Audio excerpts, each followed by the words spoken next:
बिहार के चुनाव में ये जमानती नामदार, उनके साथी दल सार्वजनिक रूप से वक्फ कानून को फाड़ देते थे और ये कहते थे कि हम जीत करके आएंगे, वक्फ कानून को लागू नहीं होने देंगे।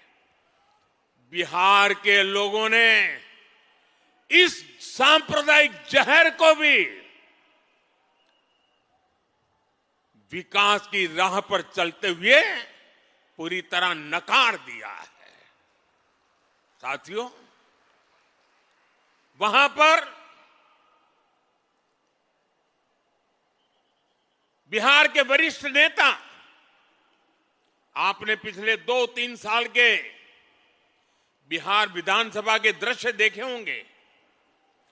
जिस प्रकार से नीतीश कुमार को अपमानित करने की फैशन बन गई थी, ऐसे भद्दे शब्दों का उपयोग होता था, जो पार्लियामेंट में भी जो दूसरे नामदार हैं वो भी पार्लियामेंट की सारी मर्यादाएं तोड़ करके जिस प्रकार की भद्दी हरकतें करते हैं, वैसी पटना में होती थी।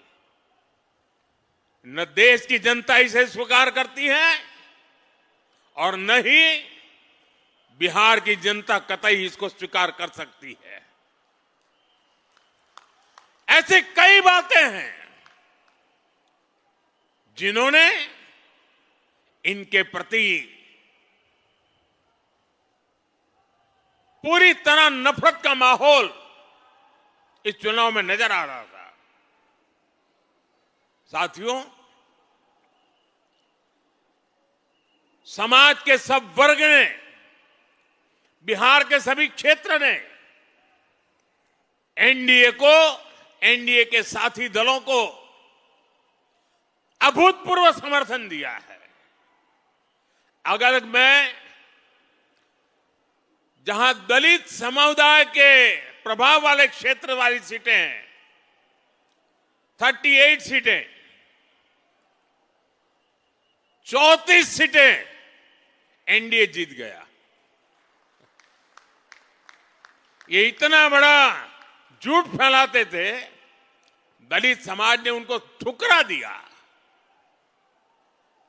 साथियों, देश ये मुस्लिम लीगी माओवादी कांग्रेस को, एमएमसी, मुस्लिम लीगी माओवादी कांग्रेस, देश तो अस्वीकार कर चुकी है। कांग्रेस पार्टी में जो राष्ट्रीय विचारों से पले बड़े लोग हैं, जिन्होंने कभी इंदिरा जी और राजीव गांधी जैसे लोगों के नेतृत्व में काम किया है, ऐसे कांग्रेस का बहुत बड़ा वर्ग ये नामदार की हरकतों से दुखी है। वो कहते हैं अब कांग्रेस को कोई बचा नहीं सकता है। ये हालत हो गई है। 1-2 दशक में 50-60 साल तक एक चक्री राज करने वाले लोग इस प्रकार से खत्म हो जाएं, ये साफ साफ उनके लिए आत्मनिरीक्षण का विषय है।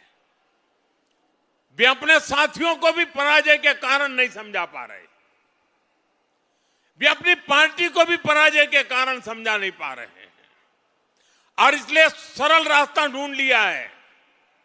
कभी ईवीएम हरा देता है, कभी इलेक्शन कमीशन हरा देता है, कभी मतदाता सूची का शुद्धिकरण हरा देता है। एक ऐसी बहानेबाजी उन्होंने खोज ली है। वो बहानेबाजी खुद को तो शायद कुछ दिन ठीक रखेगी, लंबे अरसे तक उनकी कैडर को स्वीकार्य नहीं होगा। मुझे मालूम है, पार्लियामेंट में जब युवा कांग्रेस के सांसद मिलते हैं, जो फर्स्ट टाइम कांग्रेस के सांसद है या उनके इंडिया अलायंस के सांसद है, वो मिलते हो कहते हैं साहब क्या करें, हमारी तो कैरियर खत्म हो रही। मैंने कहा क्या हुआ? बोले हमें संसद में बोलने का अवसर ही नहीं मिल रहा है, हर बार संसद को ताला लगा दो, यही करते रहते हैं। वो अपने क्षेत्र में जवाब नहीं दे पा रहे हैं। वो कह रहे अगर हम हमारे क्षेत्र के विषयों को संसद में नहीं उठाएंगे तो दोबारा हमें कौन भेजेगा। पूरा युवा वर्ग कांग्रेस का जो पहली बार पार्लियामेंट में आया है, वे अपने भविष्य को लेकर के चिंतित हो गया है। साथियों, ऐसी स्थिति में हमारी जिम्मेवारी और बढ़ जाती है। हमें विकास की नई ऊंचाइयों को पार करना है। हमें विकसित भारत के संकल्प को पूरा करके रहना है। दोस्तों,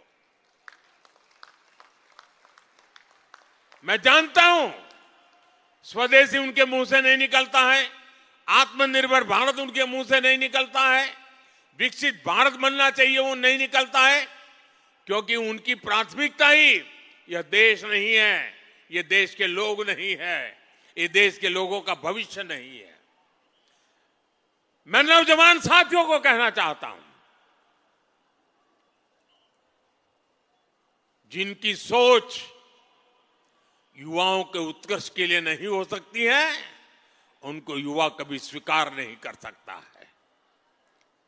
और इसलिए साथियों, बिहार के चुनाव नतीजे हिंदुस्तान की राजनीति के अत्यंत महत्वपूर्ण नतीजे हैं। और मैंने कल भी कहा था कि लोकसभा के चुनाव के बाद जितने राज्यों में चुनाव हुए, सब जगह पे उनकी हालत खराब है। 5 या 6 राज्यों में चुनाव हुए, उन सबके कुल मिला के कांग्रेस को जो एमएलए मिले हैं, उससे ज्यादा कल हमें अकेले बिहार में मिले हैं।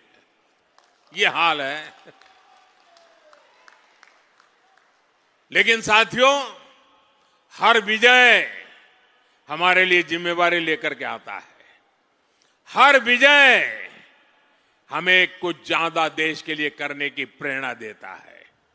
हर विजय जन सामान्य के साथ जुड़ने की हमें प्रेरणा देता है। इस मंत्र को लेकर के हमें चलना है। आज जनजातीय गौरव दिवस है। भगवान बिरसा मुंडा की 150 वर्ष हुए हैं। आज उनकी जन्म जयंती है। हम सब के लिए ये जनजातीय गौरव दिवस भी उतना ही महत्वपूर्ण है। आज जो शानदार कार्यक्रम डेढ़ियापाड़ा में मुझे करने का अवसर मिला, इस महत्वपूर्ण अवसर में उसको भागीदार होने का मुझे अवसर मिला, और अभी सूरत के लोगों के दर्शन करने का अवसर मिला। ये मेरे लिए सौभाग्य की बात है। मेरे साथ बोलिए, भारत माता की, भारत माता की, भारत माता की। वंदे वंदे वंदे।